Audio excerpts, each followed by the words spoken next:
ஆண்டவராய் இயேசு கிறிஸ்துவின் கிருபையுள்ள நாமத்திலே உங்கள் அனைவருக்கும் அன்பின் நல்வாழ்த்துக்கள் கூறி இன்றைய தியானத்திற்கு உங்களை மிக தயவோடு அழைக்கிறோம். எனக்கு அன்பான கர்த்தருடைய பிள்ளைகளே, நம்முடைய இந்த உலக வாழ்க்கையானது ஒரு வனாந்தர வாழ்க்கை அல்லது கூடார வாழ்க்கை. நமக்கு முன்பாக தேவன் வாக்கு பண்ணி இருக்கிற அந்த பரமகானானுக்கு நேராக பயணிக்கின்ற ஒரு வாழ்க்கை. இந்த வாழ்க்கை பயணத்தில் இது ஒரு ஆவிக்குரிய பயணமாக இருக்கிறபடினால ஆண்டவர் அநேக காரியங்களை கட்டளைகளாக கொடுக்கிறார். நோக்கி பாருங்கள், கவனித்து பாருங்கள், உற்று பாருங்கள், நிமிர்ந்து பாருங்கள் என்பதெல்லாம் ஆண்டவருடைய கட்டளை. நாம் அவற்றுக்கு கீழ்ப்படிந்து நடப்போம் என்றால் நம்முடைய இலக்கை நாம் வெகு வெற்றிகரமாக சென்றடைவது மிக நிச்சயம்.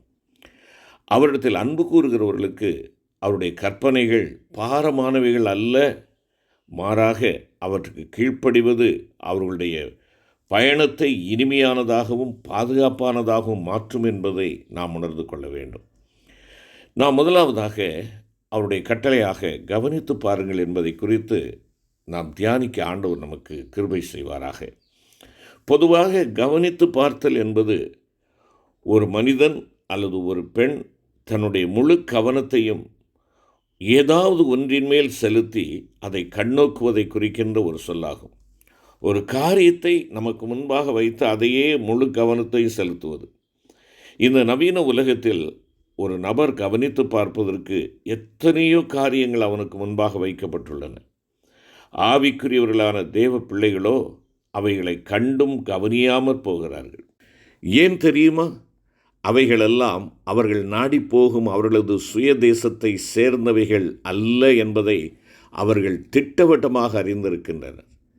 எசாயா 42:20 கூறுகிறது, நீ அநேக காரியங்களை கண்டும் கவனியாதிருக்கிறாய்.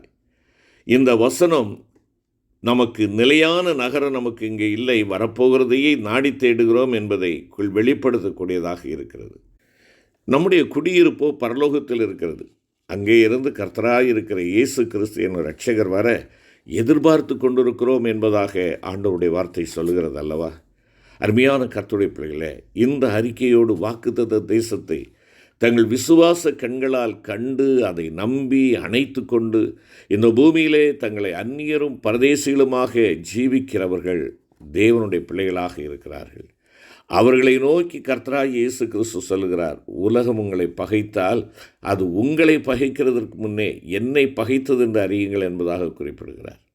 நீங்கள் உலகத்தாராய் இருந்தால் உலகம் தன்னுடையதை சிநேகித்திருக்கும். நீங்கள் தாராய் இராதபடியினாலும் நான் உங்களை உலகத்திலிருந்து தெரிந்து கொண்டபடியினாலும் உலகம் உங்களை பகைக்கிறது என்பதாக யோவான் 15ஆம் அதிகாரத்திலே 18-19 வசனங்களிலே வாசிக்கிறோம்.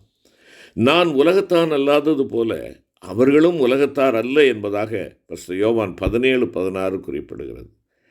அருமையான கர்த்தருடைய பிள்ளைகளே, உலகத்தில் உங்களுக்கு உபத்திரவம் உண்டு, ஆனாலும் திடன் கொள்ளுங்கள், நான் உலகத்தை ஜெயித்தேன் என்று கூறி ஆண்டவராகிய கர்த்தர் தம்முடைய சீடர்களை திடப்படுத்துகிறார். ஏனெனில் இதுவே அவர்களுடைய அழைப்பு. அவர்கள் பரம அழைப்புக்கு பங்குள்ள பரிசுத்த சகோதரர் என்று அழைக்கப்படுகின்றனர். பரமதேசமே அவர்களது சுதந்திரமாக இருக்கிறது. பரம அழைப்புக்கு பங்குள்ளவர்களாக பரம தேசத்தை நோக்கி பயணிக்கின்ற அவருடைய பிள்ளைகளாகி நம்மை நோக்கி ஆண்டவர் கூறுகிறார், கவனித்து பாருங்கள், கவனித்து பாருங்கள்.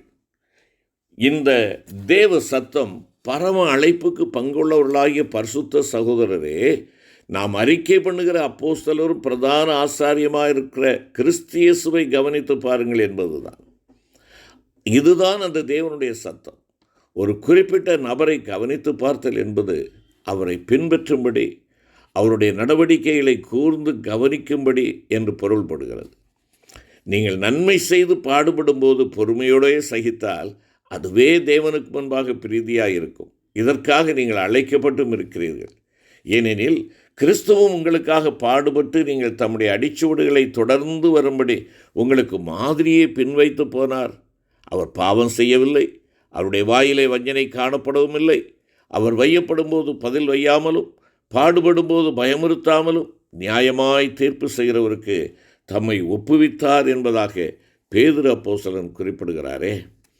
அருமையான கர்த்தருடைய பிள்ளைகளே, பேதுரு தேவ பிள்ளைகளின் பரம அழைப்பை குறித்தும் அந்த அழைப்பு நிமித்தம் அவர்கள் பின்பற்ற வேண்டிய மாதிரியை குறித்தும் அவர்களுக்கு தெளிவுபடுத்துகிறார்.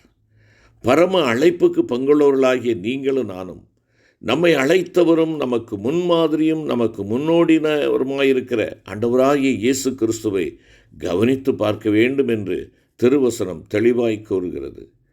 தம்முடைய அடிச்சுவடுகளை நாம் தொடர்ந்து வரும்படி நமக்கு மாதிரியை பின்வைத்து போயிருக்கிற கிறிஸ்துவை நாம் கவனித்து பார்க்க தவறுவோம் என்றால் நாம் வழிதவறி சென்று முடிவில் நம்முடைய இலக்கை தவறவிட்டவர்களாக தவிக்கிறவர்களாக காணப்படுவோம். பல பாடுகளின் வழியாக கடந்து செல்லும் தேவனுடைய பிள்ளையே, உன் ஆண்டவராகிய இயேசு கிறிஸ்து கல்வாரி பாதையை கடந்து சென்ற விதத்தை நீ கவனித்துப்பார். அவர் நெருக்கப்பட்டும் ஒடுக்கப்பட்டும் இருந்தார். ஆனாலும் தம்முடைய வாயை அவர் திறக்கவில்லை. அடிக்கப்படும்படி கொண்டு போகப்படுகிற ஒரு ஆட்டுக்குட்டியைப் போலவும் தன்னை மயிர் கத்தரிக்கிறவனுக்கு முன்பாக சத்தமிடாதிருக்கிற ஆட்டைப் போலவும் அவர் தம்முடைய வாயை திறவாதிருந்தார். அடிக்கிறவர்களுக்கு என் முதுகையும் தாடை மயிரை பிடுங்குகிறவர்களுக்கு என் தாடைகளையும் ஒப்புக் கொடுத்தேன். அவமானத்துக்கும் உள்நருக்கும் என் முகத்தை மறைக்கவில்லை. கர்த்தராகிய ஆண்டவர் எனக்கு துணை செய்கிறார். ஆகையால் நான் வெட்கப்பட்டு போவதில்லை என்று அறிந்திருக்கிறேன். ஆதலால் என் முகத்தை கற்பாறையை போலாக்கினேன். உமது நிமித்தம் நிந்தையை சகித்தேன். லட்சை என் முகத்தை மூடித்து நிந்தை என் இதயத்தை பிளந்தது. நான் மிகவும் வேதனைப்படுகிறேன். எனக்காக பரிதபிக்கிறவன் உண்டோ என்று காத்திருந்தேன், ஒருவனும் இல்லை. தேற்றுகிறவர்களுக்கு காத்திருந்தேன், ஒருவனையும் காணேன். என் ஆகாரத்தில் கசப்பு கலந்து கொடுத்தார்கள். என்னுடைய தாகத்துக்கு காடியை குடிக்க கொடுத்தார்கள் என்பது ஆண்டவருடைய அனுபவமாயிருந்தது. அவருடைய மாதிரியை பின்பற்றி அவருடைய அடிச்சுவடுகளில் கால் வைத்து நடக்கும்படியாகவே நீ நானும் அழைக்கப்பட்டிருக்கிறோம் என்பதை நம்முடைய மனதிலே நினைத்து கொள்ள வேண்டும். ஒரு உபகரணத்தை அல்லது ஒரு மாதிரி பொருளை தன்னுடைய கையிலே வைத்து கொண்டு தான் கற்றுத்தர விரும்பும் பாடத்தை அதை கொண்டு மாணவர்களுக்கு விளக்கி கூறும் ஒரு ஆசிரியனைப் போல அப்போஸ்தலனாகிய பரிசுத்த பவுல் கிறிஸ்து இயேசுவை கவனித்து பாருங்கள் என்று கூறி பரம அழைப்புக்கு பங்குள்ளவர்களாகிய பரிசுத்த சகோதரரின் கவனத்தை கிறிஸ்துவை நோக்கி ஒருமுகப்படுத்துவதை நாம் இங்கே பார்க்கிறோம். நாம் பின்பற்றும்படியாக, கவனித்து பார்க்கும்படியாக இந்த பூமியில் உள்ள ஏதேனும் ஒரு நபரையோ ஒரு தேவ பிள்ளையையோ நாம் முன் வைத்திருப்போம் என்றால் ஏதேனும் ஒரு சந்தர்ப்பத்தில் நாம் அவர்கள் நிமித்தம் இடரலடைய நேரிடும். ஏனெனில் இவ்வுலகில் உள்ள யாதொரு நபரும் நாம் பின்பற்ற தகுந்த பூரணமான ஒரு முன்மாதிரி அல்ல. அப்போஸ்தலனாகிய பவுலும் கூட என்னை கவனித்து பாருங்கள் என்று கூற துணியாமல் கிறிஸ்து இயேசுவை கவனித்து பாருங்கள் என்றே கூறுகிறார்.